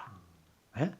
예. 그래서 금방이 하나둘 생기기 시작했는데 지금부터 80년대 초반까지만 하더라도 순금 제품이 한 90, 전부 다 순금을 사고 팔았습니다. 사고 팔다가 끼다가 좀 뭐 하면 돈이 필요하면 갖다 팔고 돈이 좀 여윳돈 생기면 있으면 은행 연하 놓으면 예를 들어서 금리가 연 10% 같으면 금을 사가지고 나한테 팔락하니까 살 때보다 뭐 20% 30% 더 받으니까 금값이 계속 오를 때니까. 그러니 금 사놔야지 은행 간 넣을 필요 없다. 이래가 돈 생기면 전부 다 금방에 금을 사갔습니다. 그러니까 급속도로 금방이 늘어났죠. 그러다 80년대 중반부터 이제 합금 제품 18금이니 14금이니 이제 디자인이 좀 다양하게 하자면 순금은 무르기 때문에 약하게 만들면 금방 휘어지고 망가져서 제품 오래 쓸 수가 없어요. 그런데 단단하게 만들자면 아까 25% 모합금이 간다는데 모합금을 합금해야만 제품이 단단해지고 오래 가요. 그러자니까 이제 합금 제품이 많이 성행이 됐죠. 그래서 한 2000년도까지가 내가 목걸이 공장 시작할 때만 해도 82년도인가 3년도가 되는데 그때만 하더라도 전국에 목걸이를 끼고 있는 사람이 1%의 남짓했지 않았겠느냐. 100명 중에 한 사람 있을까 막 했다. 그런데 2000년도 접었으니까 목걸이를 평균적으로 2개 이상 가졌을 거다. 그러니까 뭐 여자들만 하더라도 우리나라 인구가 여자 인구가 얼마나 많습니까? 그게 목걸이 수요가 엄청났죠. 그 열풍을 인해서 리골드가 유명한 브랜드가 된 거예요. 그러니까 이 골드라는 건 내 성을 따가지고 금자 붙임이거든요. 그래서 아직까지도 그 명성이 남아 있습니다. 그런데 지금 현재에서 이제 80년대 이후부터는 다이아몬드가 또 많이 확산되어 왔죠. 다이아몬드 시장이. 그런데 2010년 전까지 확산되어 왔는데 2010년 이후부터는 다이아몬드 시장도 순금 시장도 18금 시장도 전체적으로 침체 국면에 빠져들고 있어요. 그래서 전체 외형 시장은 그때나 지금이나 시장 자체는 크게 안 줄었는데 소비자의 제품 다양도가 굉장히 폭이 넓어졌어요. 그 중에 액세서리도 있고 액세서리 시장이 굉장히 넓어졌죠. 옛날에는 금에다가 다이아몬드만 넣는 걸 생각했는데 지금 다이아몬드 대신에 이제 인공으로 만들어진 다이아몬드도 있고 또 금이 비싸니까 굴이나 은에다가 도금을 해가지고 액세서리를 만들어가지고 몇만 원이면 살 수 있는 제품도 굉장히 많고 또 인터넷 들어가면 뭐 여러 수만 가지를 갖다가 내가 갖고 싶은 디자인을 하고 살 수도 있고 예, 예. 그래서 시장이 많이 이제 다양화 변화가 됐다. 음. 그러니까 이제 전체 옛날에 팔던 금목걸이, 금제품이나 순수한 이제 천연 다이아몬드 시장은 오히려 좀 축소가 된 상태고, 되고 시장이 이제 그 시장 폭이 이제 넓어졌다. 뭐 전체적으로 평을 한다면 대충 그래 되겠네요. 아, 예. 알겠습니다. 그 누구보다도 나는 이 우리 업계를 전체 다 내 거다 생각하고 있기 때문에 관심도 많고 또 정확한 수치는 우리 연구소장 불러가지고 소장 이거 뭐 언제나 물으면 금방 대답을 해줍니다. 오래 전부터 이제 그래 이제 다른 제품은 예를 들어서 뭐 가구 같은 거는 이태리에서 수입한 가구다. 네. 뭐 세금 안 내고 멀리 들어가지고 멀리 팔면 쉽겠는데 덕지에 커서 감출 수가 없어요. 그런데 우리 금이나 다이아몬드는 손가락에 끼가 와도 몇백만 원, 몇천만 원씩 멀리 갖고 와 팔 수 있습니다. 그러니까 우리 산업 전체가 암거래 시장이었어요. 이게 참 못마땅했습니다. 고객은 사기 사서 좋겠지만 여기에 종사하는 모르는 사람은 죄인으로 살고 있습니다. 3대 범죄를 갖고 있는데 첫째가 뭐냐면 멀리 사와가지고 파는 게 밀수범이에요. 세금 없이 파니까 탈세범이죠. 세 번째 뭐냐면 금을 갖다가 순금을 파면 99.99%야 되는데 97%인지 95%인지 소비자가 아느냐 모릅니다. 그러니까 돈 한 푼 더 내기 위해서 못된 짓 하는 사람이 많이 있었어요. 75% 가면 순금이 75% 들어가야 되는데 70% 넣어도 그만, 65% 넣어도 그만이에요. 그래서 적당히 암암리 속에 파는 업자들이 많이 있었습니다. 이건 사기죠. 세 가지 범죄를 뒤집어 쓰고 일하는 게 굉장히 못마땅했어요. 이걸 양성화시켜야 된다. 이래가지고 우리 업계의 지도자분들하고 우리 재단에서 적극적으로 후원하고 이래서 정부를 설득시켜가지고 그래서 제가 지난 5년 동안 3차례에 걸쳐가지고 우리 보석에 대한 세법을 바꿨어요. 보석에 대한 세법이 크게 봐서 부가가치세가 있고 그 다음에 옛날에는 특별소비세인데 이번에 바뀌기가 개별소비세가 25%인가 있었어요. 그러면 이제 관세가 있었어요. 이렇기 때문에 모두 다 멀리 갖고 와서 멀리 파는 거예요. 이것도 못마땅하고 금도 멀리 수입해가지고 멀리 거래하는 거예요. 이걸 양성화시키기 위해서 한 15년 전부터 이 정부하고 엄청난 딜이 있었는데 지금부터 보자 한 10년 전쯤 됐나 금을 양성화시키기 위해서 법을 갖다가 어제매입법이라는 걸 도입해가지고 시행했는데 이게 3년 만에 폐지됐어요. 왜 폐지됐냐면 이 법을 악용해가지고 못된 사람들이 배불리는 구멍이 있었어요. 그래서 말도 못하고 폐지당하고 요걸 다시 앉아 못된 놈이 발붙일 곳이 없도록 보완해가지고 다시 제도를 바꿔가지고 법을 개정한다고 무척 애를 쓰고 있는데 아직까지 거기 법이 지금 국회 문턱에가 있어요. 문턱에 있는데 아마 내년쯤 되면 빛을 보지 않을까 그런 꿈을 갖고 있는데 요 앞에 이제 보석의 3가지 법은 3번이나 걸쳐가지고 모두 다 폐지시켰어요. 그래서 보석은 갖고 와가지고 제품 만들어가 팔 때 부가세 10%만 내면 돼요. 다 없애버렸습니다. 그래서 보석은 적어도 90% 이상은 양성화된 걸로 알고 있습니다. 그래서 그 법을 바꾸는데 이 월곡재단이 직접 할 수 있는 그런 건 아닌데 이 월곡재단에 자료가 있었기 때문에 모르는 사람이 다 인정할 수 있었고 인정이 됐기 때문에 법이 가능할 수 있었다. 그래서 내가 이재호 한 사람의 뜻이 우리 산업에 국가적으로 크게 기여가 됐다. 그 부분은 대단히 만족하고 있어요. 지금부터 한 7, 8년 됐습니까? 중국하고 FTA 협상이 있었습니다. FTA 있었는데 중국에서는 어떤 거 다 양보하더라도 이 귀금속 보석은 양보 못한다. 제가 주장하는 데 들어달라. 그런데 우리 정부 측에서 볼 때는 그때만 하더라도 잘 모르니까 이 귀감성이 있어서 가면 없어서 가면 관계없단 말입니다. 그래? 그때가? 그런데 우리 한국에서는 농산물은 절대 건드리지 마라 이렇게 붙었어요. 그런데 중국에서는 농산물에 관심이 없었어요. 이건 오십 보석 산업만 관심이 있었는 거야. 그래서 일방적으로 우리가 분리하게끔 FTA 체결했습니다.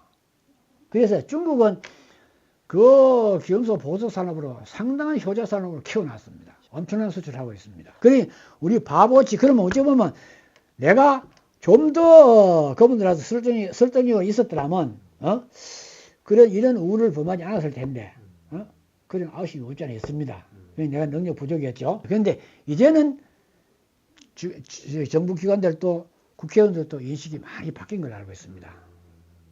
지금이라도 늦지 않았다. 정부에서 우리 산업을 특별한 예정을 가지고 성장시켜 줬으면 바로 국가가 잘 살 수 있는 길이다. 한국 사람들이 손재주가 특별하기 때문에 뭐 어떻다 하는 사람 많은데 저도 이제 기술 도입하기 위해서 전 세계 시장을 많이 돌리고 봤는데 처음에 갈 때는 내가 이혼해놓고 갔지만은 그 여건이 나오고부터는 1년에 많게는 뭐 5, 6차례 작게는 2차례 이상 해외 많이 돌아다니고 봤는데 우리 한국 사람 손재주만 특별하다 그건 아닙니다. 그건 아니에요. 다 비슷비슷한데 외국 사람보다 못하다 그건 아니다. 그냥 특별히 잘한다 아니에요. 어떻게 교육시키냐에 따라서 다릅니다. 그래 보는데 K 주얼리 K의 뭐 장점 내어서 하자면 K의 교육이 따라야 된다. 그만한 투자를 해야 된다. 뭐 K 디자인이니 뭐 K 주얼리니 K 뭐 하는데 그걸 하자면 그만한 체계적인 교육이 따랐을 때 가능한 것이지 말로만 한데도 되는 건 아무도 없다. 그래 봅니다. 내가 좋아하는 글 중에 절차탕막하라는 걸 알죠? 네. 절차탕막. 이게 우자지가 뭡니까? 허가입니까? 흙으로 이렇게 빚어가 이렇게 만든다기 때문에 이렇게 예쁜 차자가 됐습니다. 그런데 흙으로 나와도 그냥 흙이에요. 어떻게 만드냐에 따라서 훌륭한 작품이 될 수도 있고 전혀 안 될 수도 있거든요. 그러면 태어날 때는 다 이 세상에 그냥 자료로 태어난 거예요. 원자재로 태어났다. 다. 그냥 태어날 때는 원자재로 태어났다. 그러면 부모가 어떤 교육을 시키느냐, 내 가치관이 어떻게 정립되느냐, 여기에 따라서 내 인재가 달라진다. 교육에 의해서. 그러면 한번 가치관이 결정되면 그 가치관 바꾼다는 건 쉽잖아요. 나도 여러 수천 명을 면접 보고 같이 일해봤는데, 여러 하니까 요번로서는 어떻게 고치면 좋겠다. 고칠 수 있느냐? 아니, 착각입니다. 못 고칩니다. 그러면 많은 장점과 단점이 있는데 장점이 내가 활용가치 있으면 쓰고 그거만 활용해야 됩니다. 그 이익을 활용할 생각하면 안 된다. 요런 단점이 있는 거 요것 주면 내가 감수해야 되겠다. 요 장점이 활용가치가 있다고 생각하면 그 장점을 활용해서 그 직원을 채용해야 됩니다. 근데 내 일하는데 도움 줄 만한 장점이 없다고 생각하면 미안하지만 그건 내가 착각하고 채용을 했습니다. 몇 개월 써보니까 내가 보는 장점이 없어. 내보내야 됩니다. 고쳐야 된다. 안 고칩니다. 그럼 자식이 이제 한 10살 미만 같으면 이해가 되게끔 뭐 가치관을 바꾸려고 노력해 볼 필요가 있을 겁니다. 그 이상 되면 포기하세요. 안 고칩니다. 못 고친다. 그러면 그 가치관을 어떻게 좀 희석시키고 어떤 방향을 돌리려고는 애를 쓰는데 이래라 저래라 생각을 바꿔지는 거 아니에요. 자기 스스로 생각을 바꾸게끔 멀리 둘려서 비춰주는 역할을 해야 된다. 모든 사람이 다 같을 겁니다. 자기와 같은 생각을 원할 겁니다. 사람마다 가치관이 다 다릅니다. 인정해야 된다. 가장 앉아 힘드는 게 부부간, 자식간. 에? 그러면 마누라는 내가 똑같은 가치관을 갖고 똑같이 생각하느냐? 아니거든요. 그런데 자꾸 내와 같은 생각, 당신은 왜 이래 안 해? 이게 맞는데 요구를 합니다. 근데 그러면 와이프는 그럼 나한테 그런 요구를 안 하냐? 똑같이 합니다. 왜 당신은 맨날 그래? 이러다 보니까 자기한테 불편한 것만 계속 본다 이겁니다. 에? 그러면 상대 단점을 얘기하라 하면 10가지, 15가지 1분도 안 돼 가만 얘기합니다. 그런데 당신의 남편 진짜 멋진 거 장점 얘기해 보세요 하면 한두 가지가 더듬거립니다. 이거 안 된다 이겁니다. 내가 행복하자면 상대를 먼저 행복하게 해야 그 행복이 내일 돌아옵니다. 반드시 남을 행복하게 해줘야 그 행복이 남에 돌아오지, 남을 불행하게 울게 만들려고 내가 행복할 수 있다, 있을 수가 없습니다. 착각이에요. 남을 행복하게 해야 돌아옵니다. 이게 곧 삶의 진리다. 네. 조금 다르긴 하지만은 어쨌든 그 삶 자체가 나를 혼자 행복하기 위해서 발버둥 쳐봐야 행복이 이루어지는 건 얻을 것은 아무도 없다. 다만 내 스스로가 나처럼 미친 사람처럼 난 멋지고 오늘 멋지게 살았어. 와 행복하다. 야 장하다. 이래서 내 스스로 행복을 만들 뿐이지 행복이 팝니까? 어떻게 생겼습니까? 없거든요. 그러니까 행복은 모두 다 근본적인 목적은 본인 행복 추구입니다. 그렇죠? 근데 행복을 어떻게 해서 갖느냐, 어떻게 얻느냐, 행복을 찾는 방법, 행동을 만드는 방법은 사람마다 다 달라요. 남을 괴롭히고 행복을 느끼는 사람도 있겠죠? 그러니까 막 죄인이 있다 아닙니까?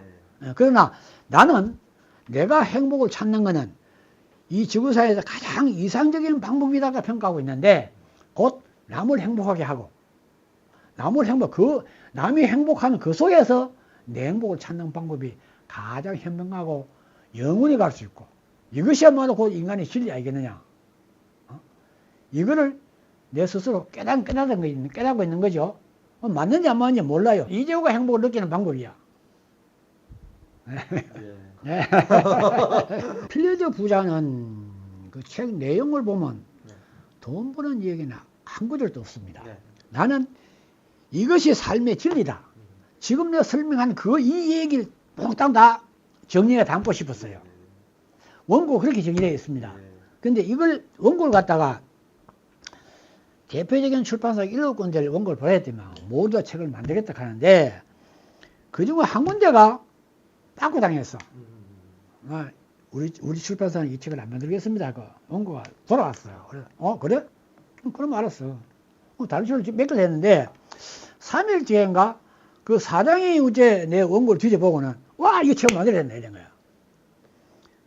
그래 그럼 만들어라. 그런데 이걸 원고를 정리하는 과정에서 많이 뜯어고치는 거야. 이제. 독자들 흥미 위주로 뜯어고치고 제목을 갖다가 나는 이것이 삶의 진리다 이렇게 붙였어요. 그런데 진리해가지고 아무도 쳐다보도 않는다.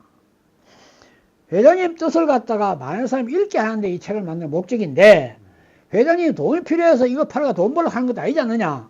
맞다. 그런데 많은 독자가 읽게 만드는 게 목적인데 읽게 만들자면 우선 제목이 탐이 나야 머리를 보고 머리를 읽어보고 흥미가 있어야만 책을 산다. 그 말도 맞다. 그런데 아니 필연적 부자하면 누가 사겠느냐. 진리다 해야 산다. 요즘 부자다 해야 사지 진리 해가 아무도 안 삽니다. 그거는 많이 책을 1년에도 여러 수만 곳이 팔아본 내가 잘 알겠느냐. 그 사장이네. 그 내가 대담한 사람이 원고 책을 만들겠다가 결정한 사람이 사장이야. 내가 잘 알겠습니까? 회장님이 책을 안 팔아보면 회장님 잘 알겠습니까? 영업 마케팅은 내가 잘 압니다. 회장님 주셔야 됩니다. 안 한다. 져야 됩니다. 안 한다. 2개월에 걸렸어요. 이 제목 때문에. 결국은 내가 졌습니다. 그래서 필연적 부자를 붙였어요. 그럼 왜 필연적 부자가 뜻이 되느냐? 회장의 뜻대로 하면 모두 부자가 되지 않느냐. 그거는 맞다. 모두 남을 위해서 산다면 부자 안 될 수가 없다. 왜냐하면 고객한테 갑자기 활용도를 갖다가 계속 높이나 공부를 하기 때문에 반드시 돈 버는 게 성공한다. 지위, 명예 모두 성공한다. 그건 확실한 진리 맞다. 그러면 필연적 부자는 맞지 않느냐. 이렇게 꽂아 붙입니다. 그래? 그럼 알았다. 이게 졌어요. 필연적 부자 제목을 붙인 거예요.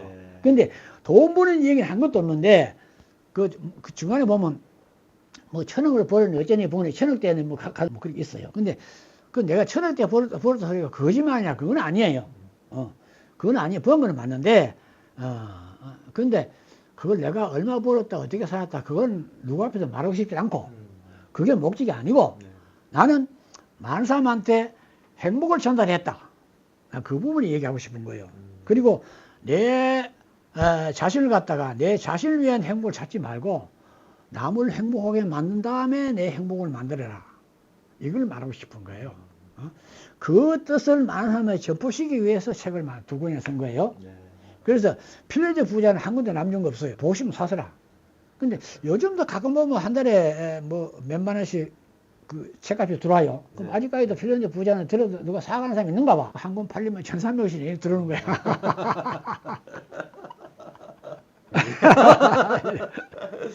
그런데 무엇인지 배우면 내가 필요한 것마다 그때마다 다 배우면서 살아왔죠. 나는 학교도 못 다녔거든요. 그래서 진짜 무식합니다.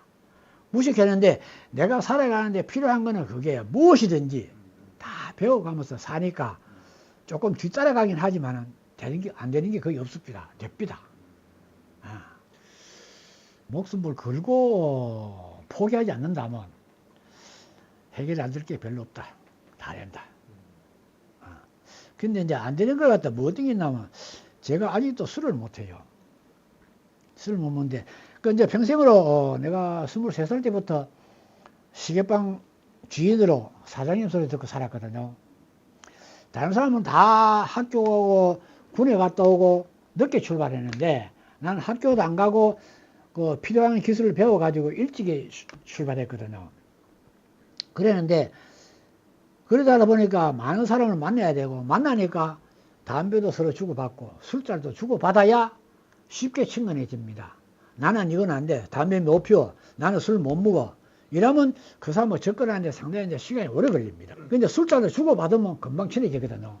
그걸 하는데 보면 나는 다른 사람들은 뭐 소주를 먹으면 뭐 5잔, 6잔 봐도 끄떡없는데 나는 한 잔 먹으면 팍 쓰러지는 거야. 2잔, 3잔 먹으면 케어되는 거야. 나 술 배우겠다. 술 배우겠다고.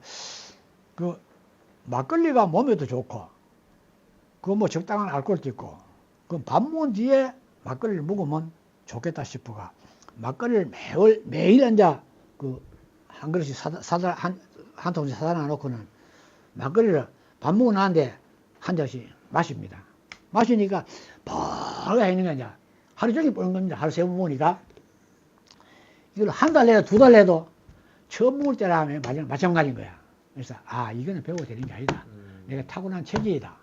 나는 알코올을 발휘될 수 있는 몸에 준비가 안 돼 있다. 그래서 포기했습니다. 딴 건 다 필요한 건 내가 다 도전해가 다 성공했는데 결국은 이거는 내가 의지로 되는 게 아니고 내가 다시 태어나 체질로 바꿔줘야 되는데 이 체질이 안 되는구나. 그러니까 그건 포기했어요. 뭐 하겠다고 마음먹으면 난 될 때가 안 될 때가 안 되는 게 확실히 드러나야만 포기합니다.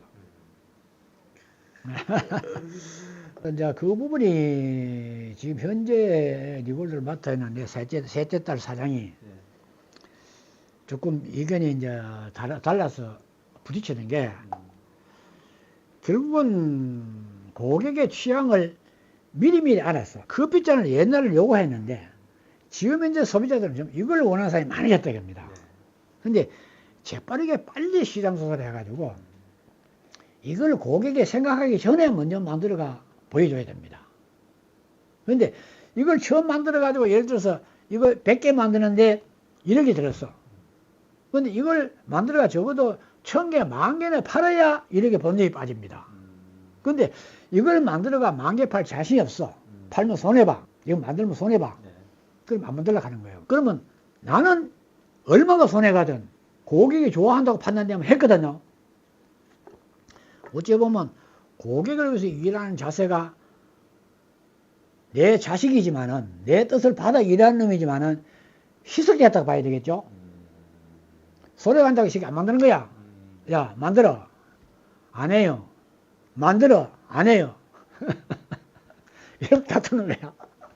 남들이 내 저게 필연적 부자의 책 보면 그 물려주는 그 대목이 있는데 그 대목이 그거는 딴 건 다 온 거 보겠는데 토시 하나도 획자 하나도 바꾼 거 없이 그대로입니다. 고객의 것이니까 고객을 위해서 전부를 다 바쳐라. 나는 평소에도 이수신 장군을 존경하는데 이수신 장군이 진짜 이제 그것이 뭐지만 내가 본 역사책을 보나 연속곡을 보나 봤을 때는 오직 자신을 팽개치고 우리 국가를 위해서 국민을 위해서 자기 생명을 다 바쳤다. 너무나 장하고 부럽다. 나도 꼭 그렇게 하고 싶다. 그렇기 때문에 이 뉴골드 기업은 언제까지나 고객을 위해서 값지게 활용돼야 된다. 전 직원이 여러분들 모든 여러분이 갖고 있는 재능을 내 뜻에 따라 고객을 위해서 값지게 활용해 주라. 그럼 생각해 볼 때는 적어도 아빠가 평생을 바치가 성공한 기업을 갖다가 손해보고 까먹고 망한다는 소리 듣기 싫겠죠. 뭐 그래서 그러지 않겠나 싶습니다. 이해는 됩니다. 그러나 고객을 만족시키기 위해서 안간힘을 쓰다가 망해도 좋다. 이 기업이 반드시 손해 안 보고 성공해야 된다. 아니, 그거 없어요. 나로서는. 망해도 관계없다. 고객을 쫓다가 고객을 위해서 자하게 죽는다. 고객이 일하다가 기업이 망했다. 멋지죠. 성공이 따로 있습니까? 바로 그게 성공인데. 그 망한다, 흥한다 하는 그 개념 목표 자체가 다른 사람은 돈은 목적이기 때문에 돈이 없어지면 망한다. 나는 그게 아니거든요. 고객 만족이 성공이고 고객을 불만을 주고 고객의 원망을 산다면 그게 망하는 겁니다. 그렇기 때문에 고객의 원성진 사게 되면 그게 망하는 길이다. 망하는 목적지가 달라요. 그래요. 그 가치관이 바뀐 지가 40대인가 30. 저도 그때까지는 수단과 방법이지 않고 그때도 방법은 내 가치관이 안 통했어요. 적어도 남한테 도움되면서 내가 일을 해서 거기에 얻어지는 수익이 곧 내 것이다. 그래서 벌었는데 내가 안 죽고 살기 위해서 밤낮없이 내 기억으로 아마 대여섯 살 때부터 일했을 거예요. 그래 일했는데 정신없이 일하다 보니까 1년 내가도 쉴 수 있는 날은 1년에 5일인데 추석에 이틀, 설에 3일. 이거 이외에는 빨라야 저녁 11시쯤 돼야 잘 수 있었고 아침 5시쯤 일어나야 됐습니다. 죽을도 살도 못하고 연중 무휴로 일을 했는데 그러다 보니까 공무원들 일요일 때면 일요일마다 그 노는 게 그렇게 부러웠어요. 야, 어떻게 하면 나도 저리 한번 쉬어볼까? 어떻게 하면 가고 싶은 대로 가보고 놀 수 있을까? 그런 생각을 했어요. 그런 생각을 했는데 그래서 내가 39살 때인가 그게 보니까 내가 일을 안 해도 우리 가족이 충분히 먹고 살만큼 재산이 모였어요. 나도 한 1년 동안 놀아보자, 쉬어보자. 내 스스로가 그렇게 마음에 생각이 들더라고요. 그래서 쉬기로 약속했어. 그래서 모든 걸 다 일하는 거 정리해보고 전부 마누라 보고 1년 동안 먹고 살 생활비를 갖다가 최소한의 생활비. 그 당시 아마 10만 원인가 12만 원이 줬을 거예요. 그래서 1년 동안 12를 먹을 걸 딱 맡기고 1년 동안 날 돈 벌고 기대하지 마라. 나 1년 동안 쉰다, 논다. 내가 쉬기를 결정합니다. 근데 그 이튿날부터 탁 일어나서 일어날 때 출근한다고 탁 일어났다가 가만히 생각해. 맞아, 쉬기로 했잖아. 다시 따뜻하게 일어나서 누우면 너무나 행복해요. 와, 참 좋다. 안 가도 되네. 그게 한 3일까지는 그런 행복감을 느꼈어요. 한 일주일 지나니까 그 별로야. 그런데 한 3개월, 6개월까지 내가 가고 싶은데 가보고 온천지 뭐 다 돌아다니면서 아는데 친척 집도 가보고 친구 집도 가보고 어디 가보고 싶은 여행지도 가보고 돌아다니고 봤는데 한 6개월 정도 지나니까 갈 데가 없는 거예요. 야, 자고 일어나면 뭘 하지? 깜깜한 거예요. 다시 일하고 싶은 거예요. 근데 야, 네 1년 동안 쉬기로 약속했잖아. 약속 지켜야지. 약속했으면 지켜야지. 약속을 어기고서 한다면 뭐 말이 안 되지. 지켜야지. 알았어. 1년 동안 쉬지 뭐. 놀 거야. 그럼 할 일 없으니까 부산 온천장에 있을 때인데, 온천동에 있을 때인데, 온천동 뒤에 그게 뭐냐. 무슨 산이야? 검정산. 예. 네. 검정산이 큰 산이 있습니다. 그게 매일 아침 되면 출근하처럼 올라가는 거예요. 하루 종일 미친 사람처럼 산에 헤매다가 저녁에 배고프면 절에 가는 거야. 절에 가가지고 밥 좀 먹을 수 있습니까? 하면 밥을 준다고. 저심 얻어먹고 4시나 5시 때 내려오는 거야. 이게 이제 매일 생활이 반복돼. 엄청난 고통이. 일하고 싶은데 약속을 못 이겨서 했어요. 그래서 고통을 이제 견디고 견디는데 하루는 절에 가니까 밥 먹으러 가기 전에 가니까 사람이 뭐 한 100여 명이 모였어. 이게 뭐 절에 무슨 뭐 일이 났나? 가면 들다 보니까 그 앞에 남한 노인이 스님이 설교를 하는 거야. 얘기하는데 많은 얘기들이 내 귀에 들어오는 게 뭐냐면 사람이 살아있다가 죽어서 지옥 가니까 지옥 가보니까 지옥에 있는 사람이 모두 다 굶어 죽어가고 있는 거야. 왜 그러냐면 때때로 음식을 주는데 큰 솥에다가 큰 밥통에다가 밥을 한 명 주고 숟가락 젓가락을 갖다가 1m가 넘는 자기 입에 도저히 넣을 수 없는 그런 긴 숟가락을 줬다. 근데 이걸 가지고 떠야하는 게 전부 다 바깥에 흘려보니 자기 입에 한 개도 안 들어가는 거냐. 그래 굶어 죽어가고 있는데 그러면 천당에 가면 작은 숟가락에 맛있는 반찬에 잘 먹을 거다 생각하고 갔는데 똑같은 조건인데 천당에 있는 사람은 모두 다 자기 입에 넣는 게 아니고 남의 입에 주는 거다. 받아 먹는 사람도 아주 고맙게 받아 먹고 떠주는 사람은 맛있게 먹는 행복을 느끼고 그러면서 천당에 있는 사람은 모두 다 행복을 느끼면서 희낙낙하고 살더라. 똑같은 조건인데 이 지구상에도 수십만 수백만 인구가 살지만은 모두 다 남을 위해 사는 사람은 행복을 느끼고 잘 살게 돼 있고 자기 입에 자기 욕심만 부리고 사는 사람은 잘 살 사람이 없는 조건이 돼 있다. 이걸 설명하는 거야. 아 맞다. 그때 보면 그때 이제 우리 엄마 교육 때 할 때 어두운 곳에 똥꼬리 살아라. 그 얘기가 확 떠오르는 거예요. 아 맞다. 그게 진리다. 내가 찾던 그 애타게 찾던 그 진리가 확 떠오르는 거예요. 아 맞아. 돈을 벌기 위해서 일하는 게 아니고 남을 돕기 위해서 일하는 게 진리고 그럼 그때부터 내가 남의 행복을 위해서 어떤 일을 하는 게 가장 효과가 높을 거냐 이걸 고민하게 됩니다. 그걸 몇 개월 동안 고민하다가 마무리 정의하는 게 결국은 우리 한국의 이 낙후된 귀금속 산업을 갖다가 선진국 뒤에 깨내겠다. 이렇게 결정이 됩니다. 그 결정하고는 아무도 준비가 안 돼 있으면서도 그 바위에 벽치기하지.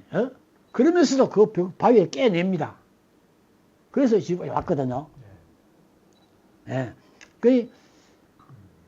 내가 하루에 3끼 밥만 필요하면 밥 3그릇 마시면 되는데 4그릇, 5그릇, 10그릇 있으면 필요 없는 겁니다. 그거는 그 경지에 가본 사람만 느끼는 거다. 이재호는 그 경지에 근처도 못 가면서 일찍이 월국의 가치관을 깨달아 가지고 그 사람들이 여러 수백 조 갖고 있는 사람이 절기능을 갖다가 이재호는 단독 몇십억을 가지고 그런 즐기고 살았다. 그런 차이입니다. 내가 내 삶의 진리고 내 마음차 즐기다가 간다는 거는 너무 가슴 아픈 일이에요. 좀 더 많은 사람한테 내 가치관을 전수시켰으면 자기 만족과 자기 행복을 찾는 방법을 갖다가 남을 행복하게 해주고 그 속에 자기 행복을 찾아라. 그러면 매일 내가 행복해진다. 내 자신을 행복의 삶을 통에 빠뜨리자면 곧 내 만나는 사람마다 모두 다 만족을 주라. 그래서 어찌 보면 이제 내 같은 사람 많은 사람한테 좀 폭넓게 알려줬으면 그래요. 돈 벌기의 경쟁이 아니고 고객 만족 경쟁입니다. 결국은 이 기업은 성공하지 못하고 뭐 손해보고 있다. 왜 손해보느냐? 고객 만족 경쟁에서 지고 있다 소리입니다. 결국은 돈 벌기 경쟁이 아니고 고객 만족 경쟁에다가 고객 만족시키는데 자기 전부를 다 바쳐야 되는데 그걸 소홀히 해서 고객 만족이 다른 사람보다 시키는 게 작았다. 그렇기 때문에 기업이 망하고 있다. 그게 정답입니다. 곧 고객 만족을 제대로 무엇이 불만을 갖고 있는 건지 그걸 제대로 몰라서 만족을 제대로 못 시키기 때문에 기업이 망하고 있다. 그런 겁니다. 그런데 스스로가 자기가 그 일 하는데 만족하고 행복을 느껴야만 포기를 하지 않습니다. 그 일 하면 아무리 힘들어도 아무리 고통스러워도 신이 나요. 힘이 나는 거예요. 지금 제가 이제 42년생이니까 만 82이거든요. 그런데 다른 얘기하는 일이 신이 나냐? 아니야. 조용조용히 일합니다. 근데 내가 살아온 얘기하다 그러면 내 가치관 얘기하다 그러면 자다도 불떡 일하는 거예요. 건강관리는 일단은 개미 쳇바퀴 도듯이 정확한 식사 시간을 지킵니다. 아침 7시에 7시 반, 점심은 12시에서 12시 반, 저녁은 7시에서 8시 사이에 정확히 먹습니다. 제가 아침에 5시 되면 일어나요. 밥은 아무리 먹기 싫어도 내가 몸에 일정량은 먹어요. 아무리 맛있는 음식이 있어도 내가 양이 적당히 먹으면 그 이상은 안 먹어요. 그만 먹습니다. 그걸 다른 사람들이 솔직히 잘해요. 말에 내가 우리 가족 카톡에다 올렸는데 아빠는 이렇게 살았는데 요즘 기분은 어떻게 살고 있다. 그런데 내가 내 자의하고 관계없이 병으로 고통받아가면서 살지는 않을 거다. 내가 더 이상 살 가치가 없다고 판단되면 내 자의로 죽을 것이다. 그게 알고 계시겠지만 전에 국회의장 두 분이 한 이만섭 씨가 그렇게 돌아가셨어요. 지금부터 한 6, 7년 정도 되는데 86세 때 몇 개월 전 1년 전부터 자기 보고 싶은 사람 난 언제가 죽겠다. 날짜 정합니다. 기대기를. 예. 저희나 놓고는 만나고 싶으면 다 만나보고 마지막으로 일주일 전에 가족들 다 부릅니다. 불러가 아빠는 더 이상 이 세상에 살아있을 가치가 없을 것 같다. 아빠 도움이 별로 필요 없을 것 같다. 그러니까 여기서 끝내고 싶은데 첫째 조건이 아빠 하는 일에 방해하지 마라. 죽는 길에 살리겠다고 하지 마라. 둘째가 아빠가 살아온 게 너희들이 봐서 배우고 싶은 만 있으면 꼭 배우가 실시했으면 좋겠다. 셋째가 내 죽은 뒤에 많은 사람한테 힘들게 하지 마라. 뭐 연락하거나 출금 받거나 번거롭게 하지 말고 간소하게 끝내라. 그 셋째 조건을 딱 내세운 다음에 그 시간부터 물도 안 마시고 그분도 체력이 나처럼 좀 깡말라요. 그랬는데 딱 일주일 만에 돌아가셨어요. 얼마나 멋집니까? 병에 의해서 자기 자의하고 관계없이 타의해서 고통 때문에 죽는 거 아니요. 왜 죽으면 귀한 소중을 갖다 그렇게 죽어? 내가 이 세상에 살만 좀 살고 할 일을 했으면 내 스스로가 결정해서 하겠다. 어? 우리 가족한테 그렇게 올렸어요. 나도 그렇게 할 예정입니다.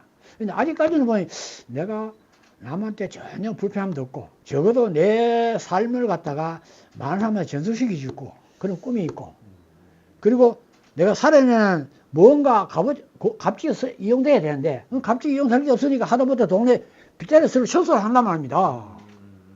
그게 살아있을 가치다. 내가 줄 거 없으면 못 해주잖아. 그 맨발 그렇게 하고 싶은데 뭐 돌에 찔리고 가시에 찔리고 하면 얼마나 고통스럽겠어요. 다 선나 놓으면 그런 사람이 얼마나 기분 좋게 걷겠어요. 한 사람도 안 걷더라도 야 내가 선 넘으면 하루에 몇백 명이 와서 이걸 기분 좋게 걷는다.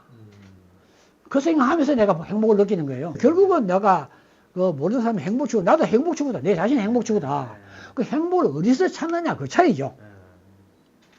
나는 다른 사람이 해든 망하든 어쨌든 간에 손해보든 말든 내 돈만 얻어지면 내 명예만 얻어지면 나는 그게 아니죠. 반대죠.